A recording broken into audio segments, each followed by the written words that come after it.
I'm going to tell you my cancer story today. So, I had Hodgkin's lymphoma, stage 4B, when I was 21, and I was in full remission by 23. I do believe those are the right ages. It's been 10 years. My last checkup was, I would say 3 or 4 years ago, and everything was still good. I had my port removed, I think, see the scar? I had my port removed about 5 years ago. I kept it in a little bit longer than I was supposed to, just because I had moved away from the doctor that I was going to that put it in, and when I ended up getting in trouble and going to jail, they realized I'd had it in too long, and they actually scheduled for me to have it removed. So I went and had it removed while I was incarcerated. So, I started having this lump in my neck when I was about 18. I do remember it my senior year. It was on this side of my neck, and it was just like a little lump at the time. I had seen a doctor. They said it was just a lymph node, like swelling up, probably from allergies and infection. So I just left it be for a few years, and it just kept getting bigger and bigger and bigger until you could see it in photos. Like at a distance, you could tell like there's this huge lump. By the time that they finally took me serious, it was like a whole nother neck. And so I went to, like, I would say 7, 8 different doctors before they actually said, like, okay, this might be something serious. Finally, I started having other symptoms. I was always really tired. I was really skinny. I had really bad night sweats, but the night sweats didn't start until the biopsy, so let me get to that point. So finally, I saw a doctor that was like, okay, we need to send you to an infectious disease doctor and see what they have to say. So I went there, and he's like, I don't think this is any kind of infectious disease. I'm going to send you to ear, nose, and throat doctor. So I went to ear, nose, and throat doctor, and he's like, okay, we're going to biopsy, which is the thing they should have done years ago. So he biopsied it, and before I was even fully awake from being put to sleep, he was telling me it's cancer. And he's like, it looks like it's Hodgkin's lymphoma, but we won't be sure until we send everything away. So about a week later, I found out it was Hodgkin's lymphoma, and they couldn't stage it. Sorry, this cuts off every now and then. So they couldn't stage it until I got a PET scan. They sent me immediately to get a PET scan. At that point, they found it in my neck, my stomach, my left hip, and the last thing they had to do to be able to stage it was a bone marrow biopsy. So before I could start chemo, they put the port in, which they put that in 2 weeks later. And I was in the hospital for my first chemo round, which I got, I think it's ABVD. I might have them out of order, but I think it's ABVD. It's a 4-drug regimen. You go and you get it in your port, and you do that every 2 weeks. And he wanted me to get 12 rounds. I only did 6, but I'll explain that later.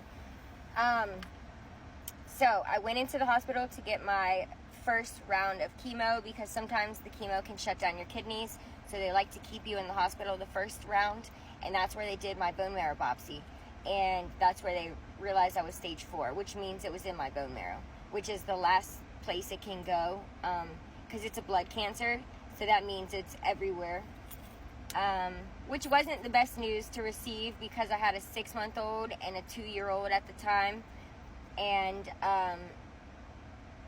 it was, I don't know, just, I think it happened so fast that I didn't really process it until after. Like, I never really processed it till years later.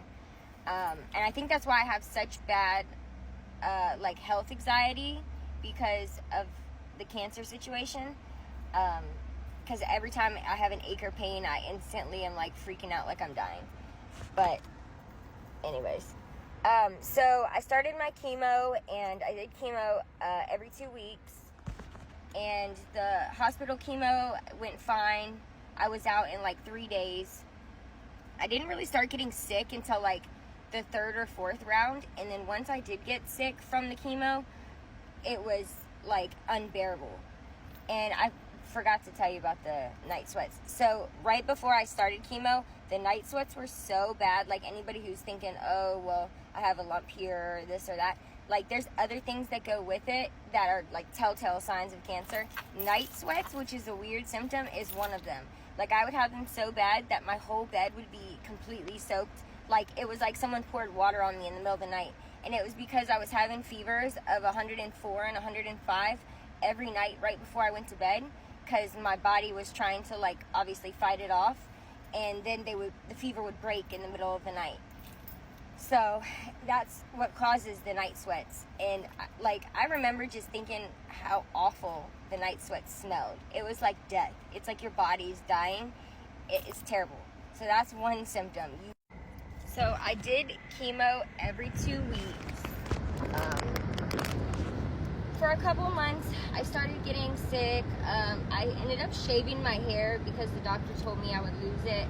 I ended up not actually losing my head hair. I lost all my body hair, but since I shaved it, I had to wear wigs. So if you're going through it and the doctor tells you you might lose your hair, you might not. So I don't suggest you shave it until you start to lose it. Let me think. The main part of the story that I wanted to tell is where I start to get better. Chemo's miserable, and I'm telling you what, if I ever have to do it, if I ever am told I have cancer again, I will not be going through it. I will not do it again. So I did 6 rounds, and that's where you get the halfway scan. And the doctor, I was already having problems getting myself up to go to the chemo. I was missing them and rescheduling them, which is obviously bad if you have a high stage cancer, because if the chemo stops working, then you have to get a stronger chemo, which means you're going to be sicker, which means your body might not be able to take it. So my doctor kept, being on my ass about not being there, not showing up, rescheduling. So finally he's like, well, let's get a halfway scan.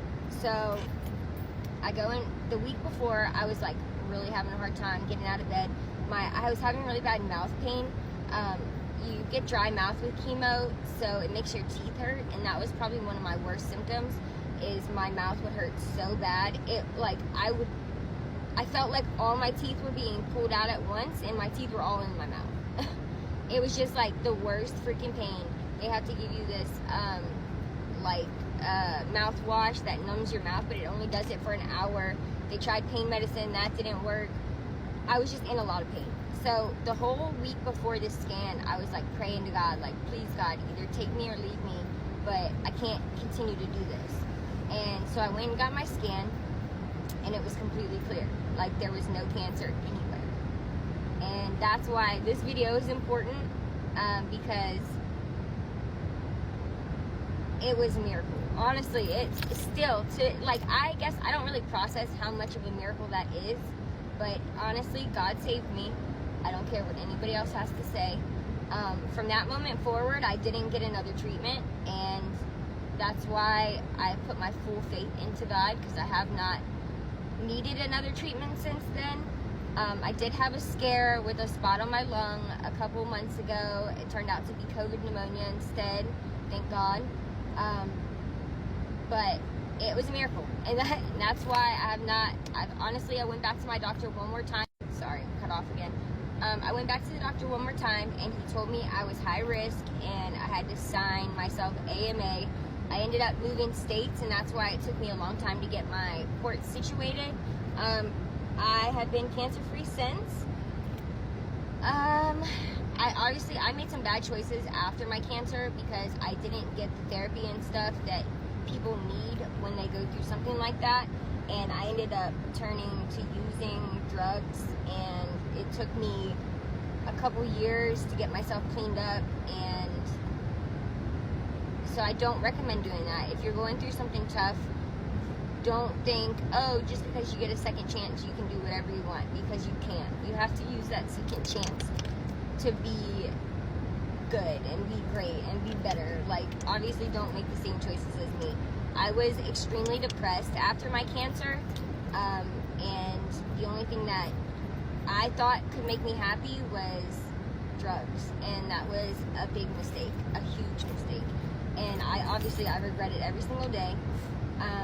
But I am clean, been clean for 8 years. I continue to stay clean. I don't want to go back to using. I don't want to go back to that lifestyle. But I am extremely grateful to be here still. And I try every day to find new ways to do better things for myself.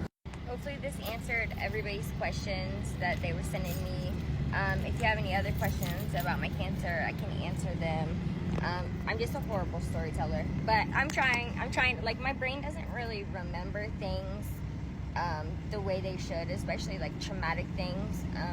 I did figure that out when I went to therapy, that my brain likes to block things out. So that's why I'm such a bad storyteller.